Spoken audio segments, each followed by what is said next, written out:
So, better na hugutin mo muna, then balik ka muna sa foreplay. Tapos yung squeeze, medyo squeeze mo yung pinaka-head. Wag lang masyado kasi baka pag squeeze mo, bigla naman lumabas.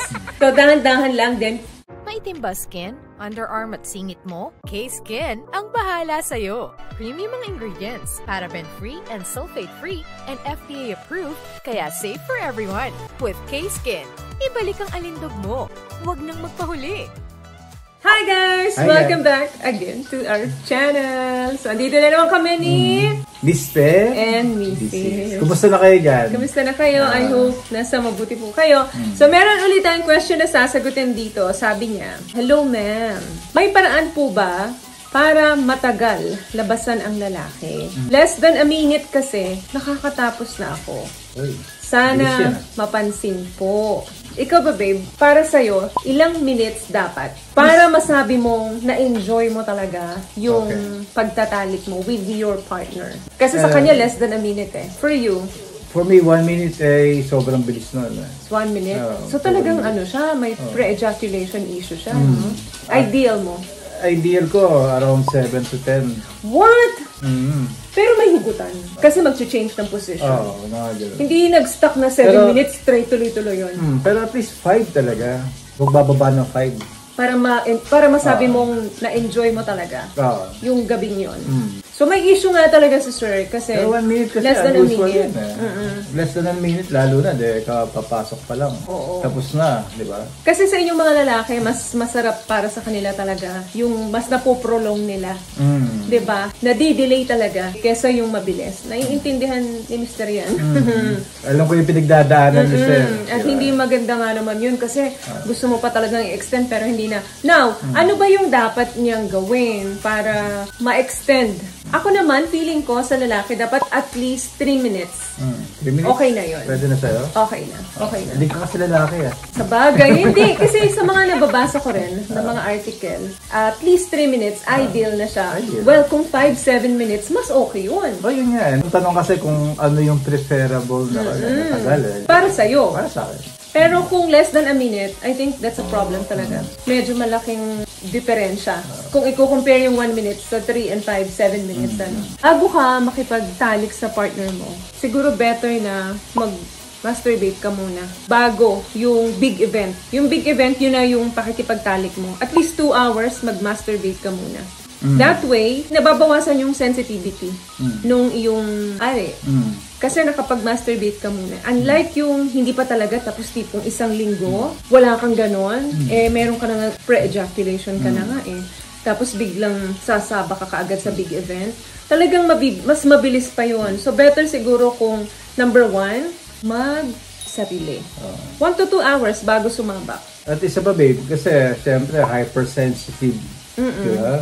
Under 1 minute Ibig sabihin, may problema ka sa sensitivity down there. Oo, at saka maraming ganyan. Saka ang tip ko, subukan niyo gumamit ng condom. Number 2 tip. Hindi yung ordinary.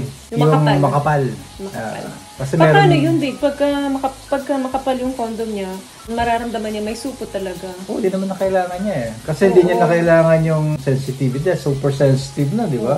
After 1 minute, tapos na, di ba? Kaya kailangan bawasan yun. Ang advantage ng condom ay malilesen yung sensitivity niya. Baka makatulong, hindi natin alam. It helps talaga. Makakatulong yun. Yun nga lang, of course, expect mo, dahil may nakabalot dyan, bago dumampi dun sa skin mo, dadampi muna siya dun sa condom. So, mapabawasan talaga yung sensitivity. Yun nga lang, mas may enjoy mo naman. Mas mapuprolong naman bago ka makatapos. So, pili ka lang. Mabawasan ng bahagya yung sensitivity, pero hahaba naman. Ma-extend naman na makatapos ka.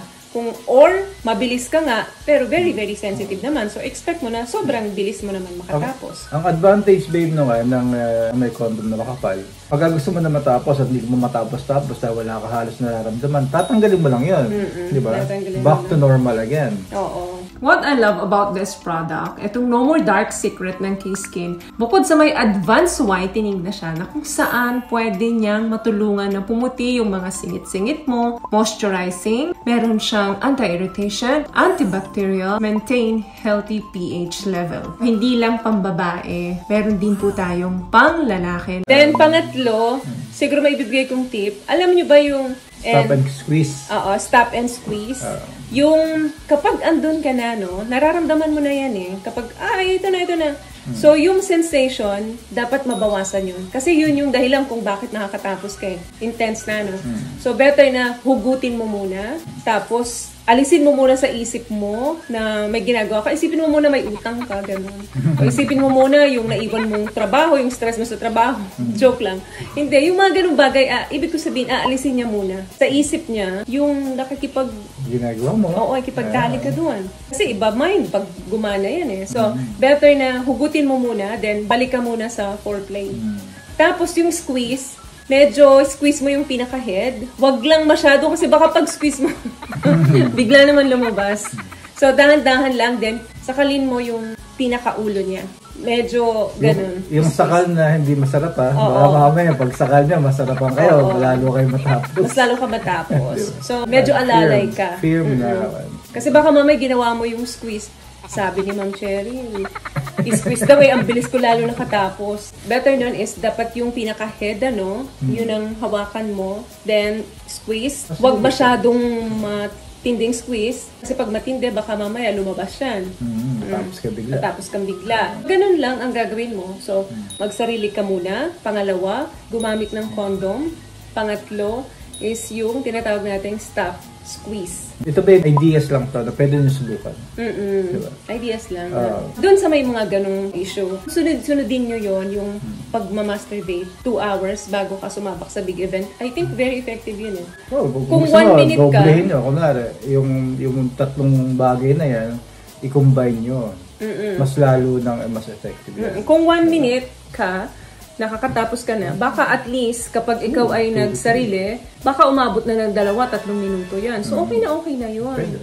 So, I hope, nakapagbigay kami ng konting advice sa'yo, sir, and enjoy. Alam ko yung pakiramdam, lalo na siguro kay Mrs. Or doon sa partner mo, nabibitin yan. Kaya medyo nag-worried ka na. Bakit, ma'am, ano ba yung pwedeng gawin? Mabilis ako labasan. Baka si Mrs.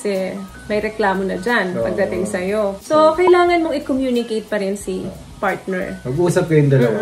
Mag-usap kayong dalawa na alam niya yung sitwasyon mo na after ilang push lang, malapit ka na. Si Mrs. na mismo yung, teka, ayoko pang matapos ka. Baka 1 minute, okay na kay Mrs. Hindi mo alam. Diba? Worried ka, tapos sa kanya pala, okay na okay yun. Diba? So, it's very important na kausapin si Mrs. bago kayo magkaroon ng big event. Okay? Para nakakatulong kasi si partner. Kayong dalawang magtutulungan dyan eh.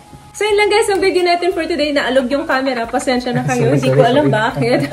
Pasensya na kayo. So, yun lang guys, ang video natin for today. I hope may nakuha kayong konting tips dito. So, nagluluto pa kami ng dinner namin. Kung naririnig nyo, may piniprito. Ayan o. May pritong isda ang aming ulam ngayon.